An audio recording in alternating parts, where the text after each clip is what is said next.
terbiasa mengikuti kata hati itu. Pada manusia adalah hati lah, perhitung. Gitu, Pak. Mulai tunda-tunda. Betul. Sudah pulang. Nyata. Ada sesuatu. Sesuatu yang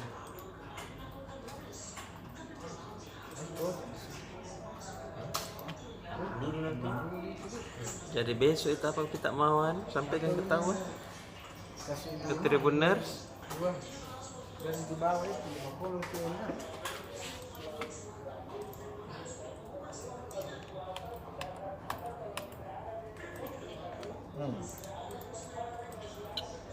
Mulai mikir. Tanya-tanya jadi Tribuners. Tadi sidangnya lagi gubernur non aktif kita, Pak Nurdin Abdullah Nurdin Abdullah. Sidang ke 15.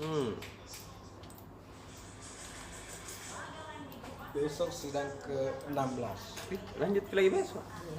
Hari Kamis. Berarti nanti Hari Rabu sidang ke 15, hari Kamis sidang ke 16. Dan menurut jaksa penuntut umum, iya. kemungkinan pekan ini saksi-saksinya jaksa sudah tampil semua.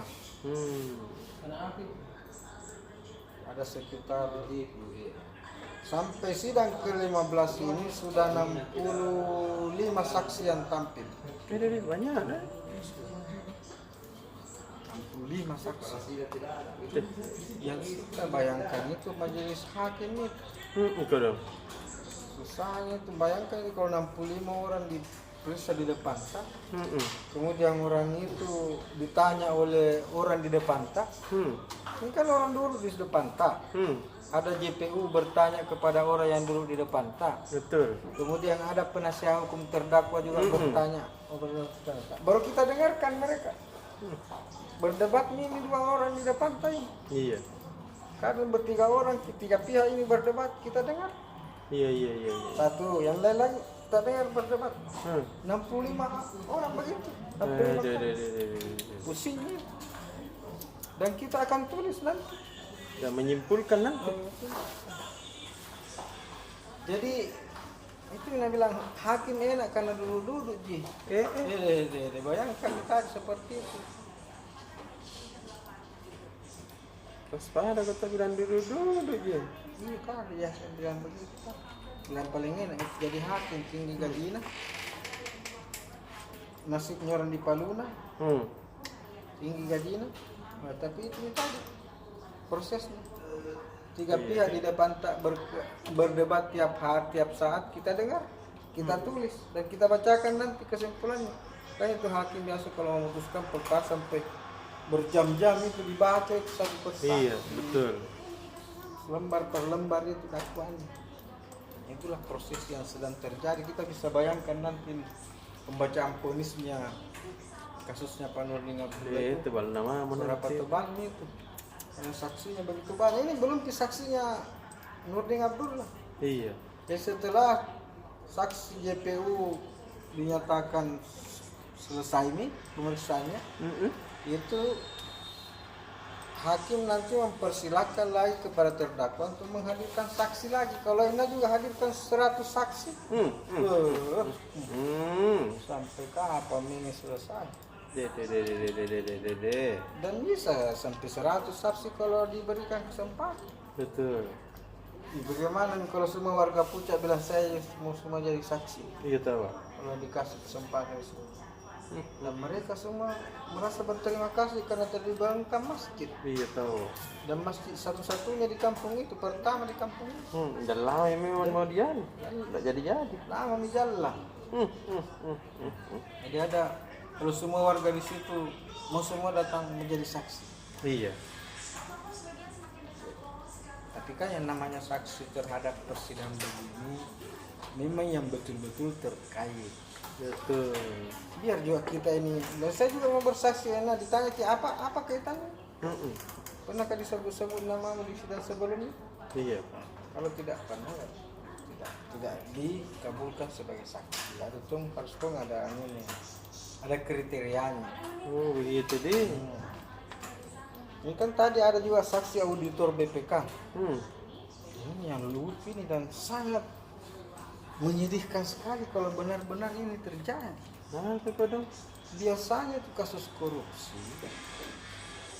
ditentukan bahwa kasus ini sudah mengandung unsur korupsi kalau ada hasil audit BPK-nya. Betul. Jadi kalau BPK mengeluarkan audit bahwa kasus ini berpotensi merugikan negara sekian miliar, nah maka kasus yang awalnya pidana biasa bisa menjadi kasus pidana korupsi. Itu karena audit BPK. Nah, di kasusnya Pak Nurdin Abdullah ini, auditor BPK jadi saksi karena dia juga dituduh menerima uang. Uang suap. Jadi ada terdakwa lain namanya Edi Rahmat, mantan sekretaris. Nanti kasih dulu tuh ya. Televisi ya. Mantan sekretaris dinas PUTR. Iya. Edi Rahmat.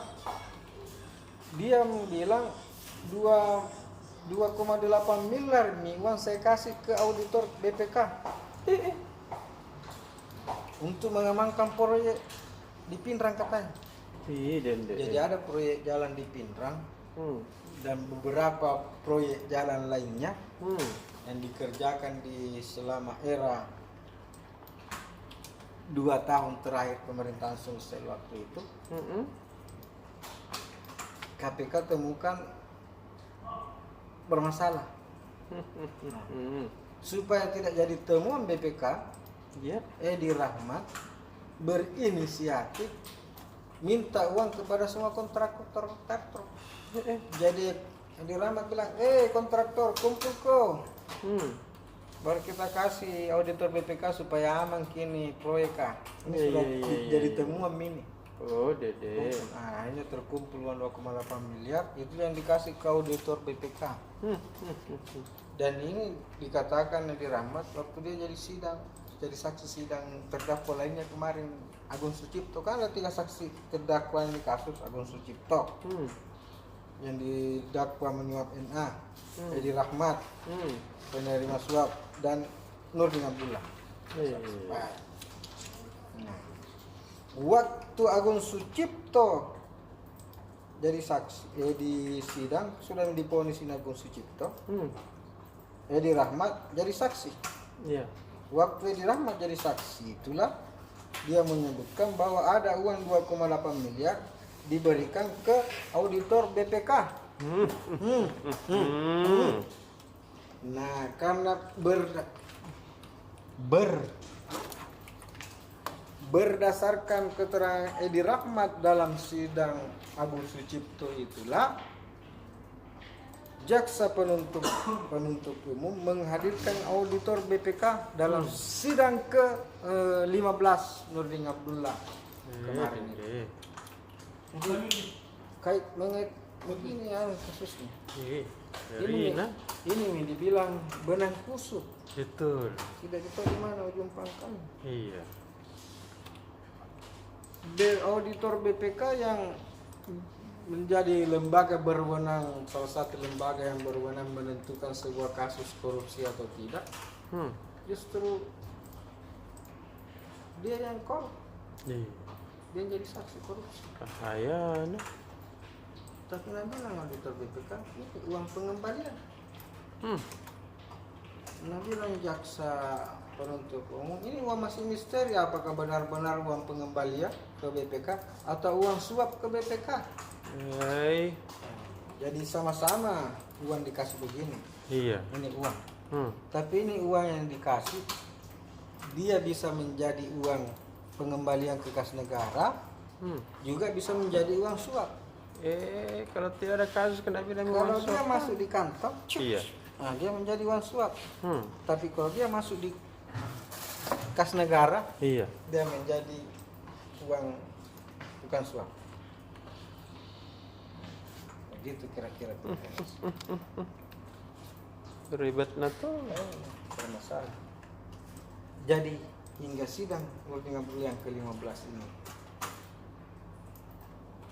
jaksa penuntut umum masih tetap mempertanyakan dana pembangunan masjid di Puncak Imam Mansur. Dan saksi juga masih tetap ngotot bahwa Nurdin Abdullah tidak mengintervensi pembangunan masjid itu. Iya tahu. Jadi sama-sama saling Keras ke juga tuh. ngotot. Oh, kita ambil. Ini tadi yang contohnya uang jenis uang. Kan ada dua. Satu uang, jadi uang yang diserahkan ke BPK, auditor BPK 2,8 miliar. Uang ini bisa bermakna dua. Iya. Dia bisa kembali ke kas negara, Iya. tidak bisa menjadi uang suap. Ketika uang ini masuk ke kantong, auditor BPK, maka dia menjadi uang suap. Tapi ketika uang ini masuk ke kas negara, itu tidak menjadi uang suap. Begitu kira-kira kita. Dan waktunya semakin sempit. Iya. Dan apakah saksi-saksi ini akan semakin menguatkan keyakinan hakim Iya. bahwa Nurdin Abdullah bersalah dan menjadi korup? Kita tunggu vonisnya nanti. Iya. Dan lebih menarik lagi, kita tunggu siapa yang akan dihadirkan Nurdin Abdullah sebagai saksinya akan meringankan kalau perlu membebaskan. Tunggu mama tuh. Iya. Dah ya. Ada di depan. Ini yang tahu kalau Kan jam 4. Kakak Fadeli.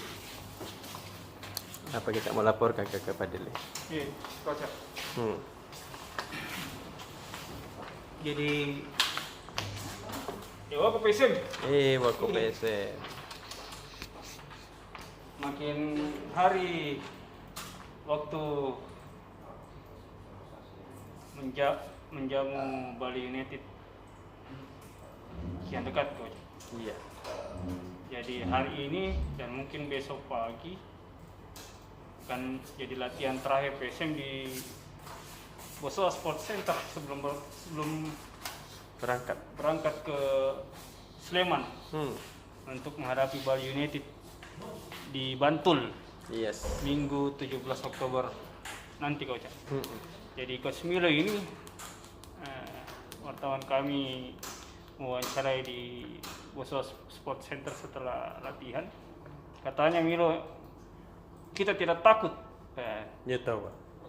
Kalau itu kata-kata keluar bos. Berarti Atau penting Makassar sendiri ya. no. Siap-siap. Makanya ada beberapa hal yang menjadi titik permasalahan selama ini di skuad PSM terus diperbaiki. Iya. Jelang seri kedua Liga 1 2021-2020 ini 2022 coach. Jadi mulai dari lini serang yang kemudian Anco Jansen tidak hadir, akumulasi kartu sehingga absen. Terus lini pertahanan yang kemarin kebobolan 8 gol sekarang mulai dibenahi, mungkin ada pertukaran atau rotasi yang akan dilakukan oleh Coach Milo. Yeah. Begitu juga di lini di bawah Mister nantinya coach. Hilman sudah sembuh. Makanya pemilihan starting line up nantinya saya Coach Milo harus hati-hati dan punya strategi tersendiri. Iya tahu. Gitu, Coach. Tapi tadi wartawan kita di lapangan menanyai terkait strategi yang akan diturunkan Coach Milo. Jangan tahu kok tanya pertanyaan ini nanti kita baca Bali United bahaya ini. Nggak tahu ke. Itu yang gue bilang, jadi penegasannya Coach Milo ini kita tidak takut lawan juara Liga 1 2019 coach. Iya, jangan takut. Terus sekarang lagi bertengger di 3 klasemen sementara dengan 12 poin. Beda 3 poin sama PSM coach. Kalau menangin PSM sama poinnya. Jadi harus nanti jadi hari Jumat nanti tanggal 15 Oktober 28 punggawa Laskar Pinisi ini akan akan terbang ke Sleman, di sana nginap dulu. Terus kan dekat di Sleman sama Bantul Coach. Iya. Jadi di sana, tapi stay dia di Sleman ini PSM. Nanti naik bus nanti ke Bantul. Jadi skuad yang akan diturunkan nanti insya Allah bisa menang lawan. Amin. Terus sisi lainnya dari laga ini, PSM harus mewaspadai ini barisan para mantannya PSM ini, Coach. Betul. Ini kan ada tiga pemain ini yang menjadi mantan pemain PSM. Tiga pemain ini pernah menjadi andalan tim PSM, Coach. Betul. Sekarang pindah jadi tim andalan, jadi andalannya Bali United. Iya. Pertama itu strikernya ini Elijah Spasojevic. Iya. Ini di waktu LPI mungkin kita pernah Betul. dengar itu Liga LPI Liga Piala apa LPI lagi? Liga LPI Liga Primer Indonesia. Iya. Allah. Jika memahami Premier League. Iya, Ini Dede. nama-namanya dulu. Dan ini Spasojevic ini Spaso. Kalau kita biasa dengar ini selalu jadi bombernya PSM dulu. Sekarang di Bali United ketajamannya itu masih ada, Coach. Sekarang kan dia sudah cetak 5 gol. Ini salah satu, bahkan dia menjadi top skor sekarang di Bali United. Terus ada M. Rahmat, ini winger yang pernah juga jadi tandemnya ini Spaso. Dia sudah cetak 1 gol. Dia jadi andalan di sisi kiri Bali United ini. Ya, nanti baku ketemu nih kalau si Tumbuh nanti sama Sukip Syukur ini kalau main nanti kan. Terus kemarin ini mungkin kita pernah lihat YouTube-nya PSM. Pas itu Erwin Gutawa apa bilang?